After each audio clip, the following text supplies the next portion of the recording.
अपने आप को रेडी किया हुआ। अगर मुझे चांस मिलेगा तो मैं जो लास्ट टाइम जो एक्सपेक्टेशन मैं पूरी नहीं कर सका था, तो मैं इंशाल्लाह उम्मीद करूँगा कि इस साल मैं डिसअपॉइंट नहीं करूँगा, वो एक्सपेक्टेशन को मैं पूरा करूँ इंशाल्लाह।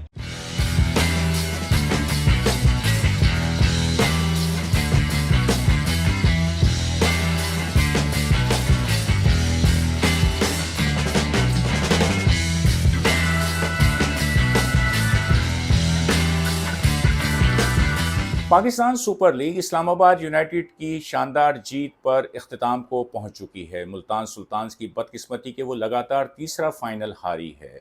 अगर हम मुल्तान सुल्तान्स की मजमूई कारकर्दगी का जायज़ा लें तो दूसरे खिलाड़ियों के साथ साथ लेग स्पिनर उसामा मीर की शानदार कारकर्दगी उसमें नुमाया नज़र आती है, जिन्होंने 24 विकेटें हासिल की, जो अपनी टीम को फाइनल तक पहुंचाने में मददगार साबित हुई। और इन 24 विकेटों में 40 रन देकर 6 विकेटों की वो शानदार कारकर्दगी भी शामिल है जो इस पीएसएल की सबसे उम्दा बॉलिंग रही। तो इस शानदार कारकर्दगी पर उसामा मीर का खुश होना तो बनता ही है।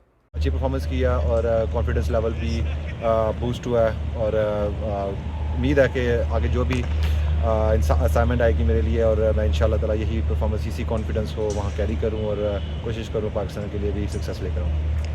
उसामा मीर मुल्तान सुल्तान्स में आने से पहले कराची किंग्स की तरफ से भी खेले, लेकिन आखिर ऐसी क्या ख़ास बात है कि उन्होंने मुल्तान सुल्तान्स में आने के बाद बहुत ही ज़बरदस्त परफॉर्मेंस दी है। इसलिए जब एज अ प्लेयर आपको कंसिस्टेंसी चांसेस मिलते हैं तो आप परफॉर्मेंस कर सकते हो। कराची किंग्स से स्टार्ट किया पीएसएल का, बड़ी अच्छी परफॉर्मेंस रही, लेकिन उसके बाद मुझे उतने चांसेस नहीं मिल सके। मैं 26 लगातार मैचेस बेंच में रहा, जो कि मुझे चांस ही नहीं मिल सके। मुल्तान में आया हूँ और मैं कंटिन्यूसली खेलते जा रहा हूँ। लास्ट ईयर भी 18 विकेट्स थी, इस साल मैं हाईएस्ट विकेट टेकर हूँ। तो अल्हम्दुलिल्लाह जब किसी भी बॉलर को या किसी भी प्लेयर को चांस मिलता है तो वो ही तभी परफॉर्म कर सकता है। पीएसएल तो अब ख़त्म हो गई, लेकिन आगे इंटरनेशनल क्रिकेट है और पाकिस्तान को न्यूजीलैंड के ख़िलाफ़ 5 टी20 मैचों की सीरीज़ खेलनी है। और उसामा मीर को इस बात का बखूबी अंदाज़ा है, उन्हें एहसास है कि उनका मुकाबला शादाब खान और अबरार अहमद से है। तो क्या वो इसके लिए तैयार हैं? सब पाकिस्तान के लिए खेलना चाहते हैं और सब पाकिस्तान के ही फ्यूचर हैं। मेरी दुआ तो सबके साथ ही है, लेकिन ये है कि मैं अपने आप को रेडी किया हुआ। अगर मुझे चांस मिलेगा तो मैं जो लास्ट टाइम जो एक्सपेक्टेशन मैं पूरी नहीं कर सका था, तो मैं इंशाल्लाह उम्मीद करूँगा कि इस साल मैं डिसअपॉइंट नहीं करूँगा, वो एक्सपेक्टेशन को मैं पूरा करूँ इंशाल्लाह। उसामा मीर ने दुनिया में मुतादिद लीग्स खेली हैं, वो इंग्लैंड में दी 100 भी खेले हैं, लेकिन अपना अपना होता है। इसीलिए वो पीएसएल को दीगर लीग्स के मुकाबले में ज़्यादा बेहतर समझते हैं। बायस नहीं होऊँगा, लेकिन ये है कि पीएसएल का स्टैंडर्ड जो है ना, यहाँ में काफ़ी चैलेंजिंग, काफ़ी कम्पिटिटिव है। ऑब्वियसली 100 भी खेला हूँ, वहाँ भी बहुत कम्पिटिटिव क्रिकेट थी, बहुत मुश्किल था वहाँ भी बॉलिंग करना।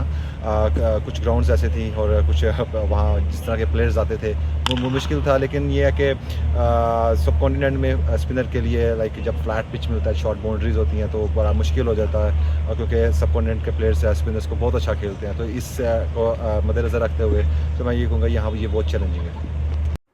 न्यूजीलैंड के ख़िलाफ़ होने वाली सीरीज़ के लिए सिलेक्शन जो है वो बड़ा इंटरेस्टिंग होगा, क्योंकि इस पीएसएल में शादाब खान ने 300 से ज़्यादा रन्स बनाने के साथ साथ 14 विकेटें भी हासिल कर ली। शुरू में उनकी बॉलिंग इतनी अच्छी नहीं रही, लेकिन उन्होंने इस पीएसएल का इख्तिताम 14 विकेटों के साथ किया।